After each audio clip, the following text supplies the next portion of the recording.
Hi guys, this is Dr. TS, and today we're going to be continuing our conversation on in Module 3.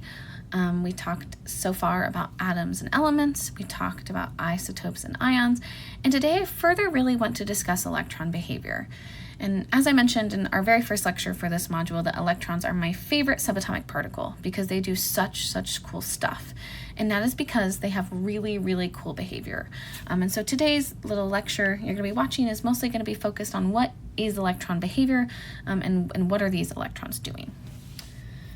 So if you remember back when we talked about the anatomy of an atom, right? We have the nucleus, okay,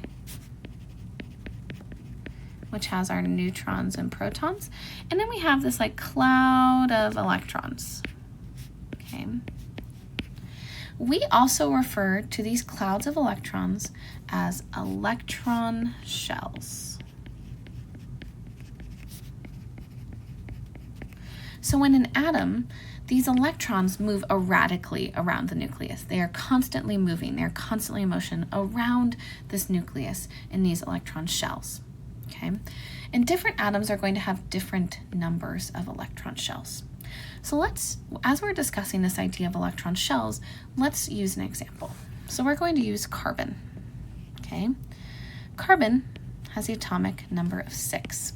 So if I was to draw carbon, I would put 6 protons in its nucleus, and I would put 6 neutrons, 2, 3, 4, 5, 6. And this is its little nucleus. Now, let's talk about these electron shells. So, there's lots of different types of shells, and each shell can house a set quantity of electrons. So imagine that if we had shells around this nucleus, each shell can hold a certain number of electrons. The first shell around any atom that we are working with can only hold 2 electrons. Okay, this is carbon, so we have 6 total electrons. So this first shell is going to hold 2 of them. And these electrons like to hang out with each other in pairs, so you'll always kind of see them together. So shell number 1 holds 2 electrons. Our next shell, and every subsequent shell after this, so shell 2 plus can hold 8 electrons. We call this the octet rule. So shell 1 holds 2 electrons, every other shell after this holds 8 electrons, the octet rule. Okay, and they really only like to have 8 electrons. There's just some chemistry that's going on there that's really cool.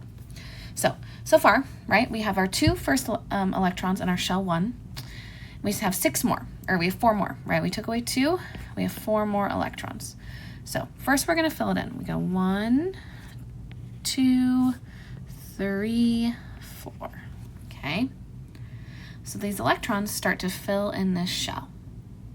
And you will notice that this shell is not full. And that's gonna be really essential here, okay? And this shell that has our electrons in it, we call this the valence shell. This is the outermost shell of an atom that contains electrons.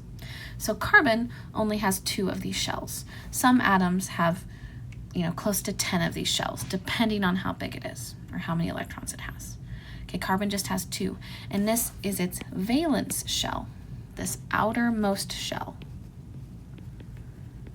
And this valence shell is going to do a lot of really important stuff for us at both a chemical level that is going to influence what's happening in the biology. So just to reiterate, electrons live in these shells around the nucleus. The first shell will hold 2 electrons. Every shell after that will hold 8 total. And it wants 8. Every atom wants that full shell, okay? And the outermost shell that contains electrons is called our valence shell. Now you might be wondering, why do we have to fill the shells closer to the nucleus before we can move to further shells? And this just has to do with the chemistry of it, right? So remember, the nucleus has an overall positive charge, and positives and negatives attract. And so those negative electrons will be pulled really close to the nucleus in that first shell, and then they'll kind of move on and out there because they're being pulled to that positive charge. I'm going to fill up those inner shells first before they start to fill out those outer shells.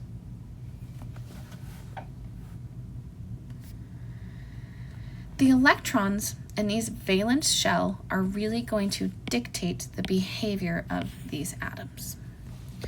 So electrons in general are most stable when their valence shell is completely filled. Okay, so every single element is going to, an electron is going to be most stable when its valence shell is completely filled. And we do have some elements on our periodic table that have its shell being completely full. We call these our noble gases. These are gases that are the most stable versions of themselves. Every other element is going to try and do things to fill its shell. It might share them, it might steal electrons, and you'll learn more about that from Professor Pfannenstiel when she talks about chemical bonds. But the noble gases, they're called noble gases because they are completely stable. They have all of their shells completely full. So every other element doesn't have a full valence shell except for these noble gases. And so because some of these elements do not have their fully filled valence shells, they're going to behave certain ways. And some of them are really, really going to want electrons. And we use the term electronegativity.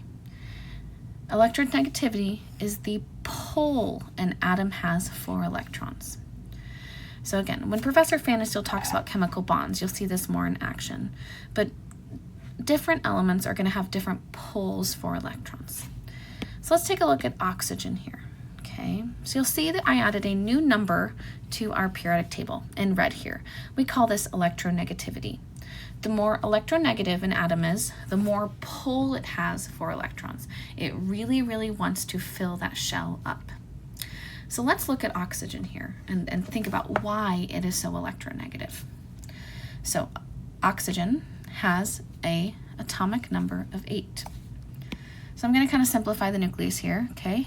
But in this nucleus, there are 8 protons and 8 neutrons. So let's start filling in oxygen's shells. So we have the first shell, okay? We have 8 electrons. So in this first shell, we have 2 electrons. 1, 2. Okay, remember the first shell only wants 2 electrons. Let's go to our next shell. So if we have 8 minus 2, we are left with 6 electrons. How many electrons can go into this next shell? Think about it for a second. If you said 8, you are correct. So we only have 6. So let's start filling it in. We go 1, 2, 3, 4, 5, 6. Okay. So oxygen, right? It has 6 valence electrons in its valence shell. This outer shell has 6 electrons. It is so close to being full. It only needs 2 more electrons to feel the most stable. And because it only needs 2 more electrons, it has a pull. It is going to want to take those electrons from somewhere else. It wants those electrons to fill its outer shell. So that's why we call this a highly electronegative atom. It wants to pull and fill those shells up. On the other hand, if we look at something like lithium over here, okay, lithium, right? We have this little nucleus. It has 3 protons, 3 neutrons, and 3 electrons, okay? So if we were to draw its shells, in its first shell, there would be 2 electrons. And then in our next shell, there's only 1, right? Just 1. It's not close at all to filling up the rest of those, right? It would need 7 electrons in order to fill that outer valence shell. So it doesn't feel the need to pull electrons from somewhere else, okay? It's actually more likely to give up its electron and just have its one full shell.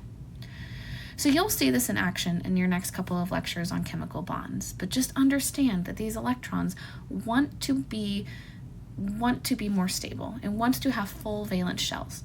And so some atoms will get this by stealing electrons from others, some will give them away, and some will share. And you'll see this in action in the formation of chemical bonds. Awesome. I hope you guys have a great rest of your night.